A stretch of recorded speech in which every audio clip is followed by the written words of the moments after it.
ભારતને આસ્થાનો દેશ માનવામાં આવે છે. દેશભરમાં અંદાજે 10 લાખથી વધુ મંદિરો આવેલા છે, જ્યાં દર વર્ષે આશરે 260 કરોડથી વધુ શ્રદ્ધાળુઓ દર્શન માટે પહોંચે છે.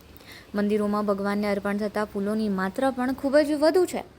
અંદાજે દર વર્ષે 8 લાખ ટનથી વધુ ફૂલો વિવિધ મંદિરોમાં ચડાવવામાં આવે છે. પરંતુ ચિંતાજનક બાબત એ છે કે તેમાંથી 90%થી વધુ ફૂલોનો અંત નદીમાં વિસર્જન અથવા તો લેન્ડફિલમાં થાય છે, જેના કારણે પર્યાવરણ પર ગંભીર અસર પડે છે.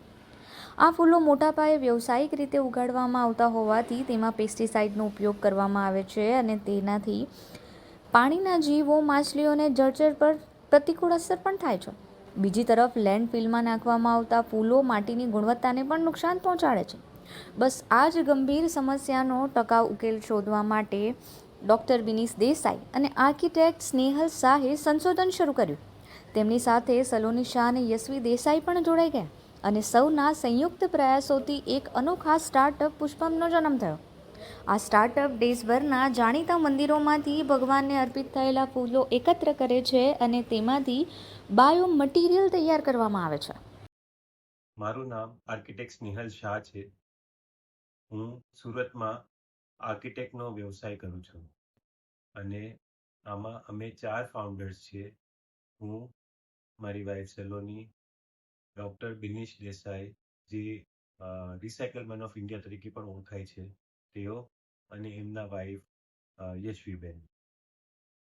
અમે ચારે આ જર્ની લગભગ 1 વર્ષ પહેલાં સ્ટાર્ટ કરી હતી અને એમાં અમે અમારી પહેલી બ્રાન્ડ પુષ્પમના નામથી લોન્ચ કરી ગયા ઓક્ટોબરમાં.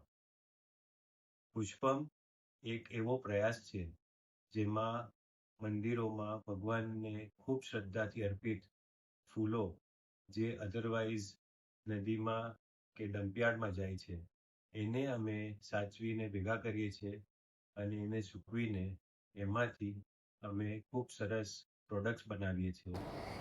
એકત્રિત થયેલા ફૂલોને વૈજ્ઞાનિક પ્રક્રિયા દ્વારા તેને સૂકવી તેનો પાવડર બનાવવામાં આવે છે અને તેમાંથી વિવિધ બાયો મટીરિયલ્સ બનાવવામાં આવે છે. આ બાયો મટીરિયલમાંથી હનુમાન ચાલીસા, વોલ પીસ, ઘડિયાળ, નાનકડા મંદિર, પ્રસાદ કોઈન, કાર્ડ એંગલર્સ, કીચેઇન સહિતની અનેક આધ્યાત્મિક અને ઉપયોગી વસ્તુઓ બનાવવામાં આવે છે. ખાસ વાત તો એ છે કે આ દરેક પ્રોડક્ટ ઉપર કેટલા ફૂલોનો ઉપયોગ કરી તેનું નિર્માણ કરવામાં આવ્યું છે તેની માહિતી પણ આપવામાં આવે છે, જેથી ગ્રાહકોને પર્યાવરણ માટે તેમના યોગદાનની જાણ થાય. આ વિવિધ બાયો મટીરિયલમાંથી તૈયાર કરવામાં આવેલી વિવિધ ચીજ વસ્તુઓ વ્યક્તિ પોતાના પર્સ, ઘરનું મંદિર, કાર કે વોલેટમાં પણ રાખી શકે એમ છે. પર્યાવરણ સંરક્ષણ અને આધ્યાત્મિક ભાવનાનો સુમેળ સર્જતું આ એકમાત્ર સ્ટાર્ટઅપ જ નથી, પરંતુ વેસ્ટ ટુ વેલ્થના સિદ્ધાંતને સાકાર કરતું એક પ્રેરણાદાયી મોડલ પણ છે. આ પહેલ દર્શાવે છે કે યોગ્ય વિચાર, સંશોધન અને નવીનતા દ્વારા ધાર્મિક આસ્થાને જાળવી રાખતા પર્યાવરણનું સંરક્ષણ પણ અસરકારક રીતે કરી શકાય એમ છે.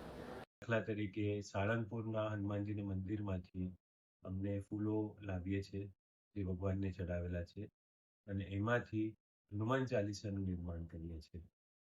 એ જ પ્રમાણે રાખડીઓ બનાવીએ છીએ એ જ હનુમાનજીના મંદિરના ફૂલોમાંથી. પછી ડબલુ શેઠ હલવાઈ ટેમ્પલ ઉના, એ મંદિરના ગણપતિ બાપાના આશીર્વાદવાળા ફૂલોમાંથી અમે અનેક મૂર્તિઓ બનાવીએ છીએ, અનેક ફ્રેમ્સ બનાવીએ છીએ, જેની તમે પૂજા કરી શકો, ઘરના એન્ટ્રન્સ પર લગાવી શકો, ગાડીની અંદર તમારા ડેશબોર્ડ પર મૂકી શકો, વગેરે વગેરે. શ્રીનાથજીથી નાથદ્વારાથી ફ્લાવર્સમાંથી અમે યમનાષ્ટક બનાવીએ છીએ, ભક્તિ પેટી બનાવીએ છીએ, જે શ્રદ્ધાળુઓ એ લઈને પોતાના લાલાને સાથે રાખીને બધે લઈ જઈ શકે. એમ અનેક જાતના ભગવાનોને મંદિરોના ફ્લાવર્સમાંથી અમે આવી બધી વસ્તુઓનું નિર્માણ કરીએ છીએ.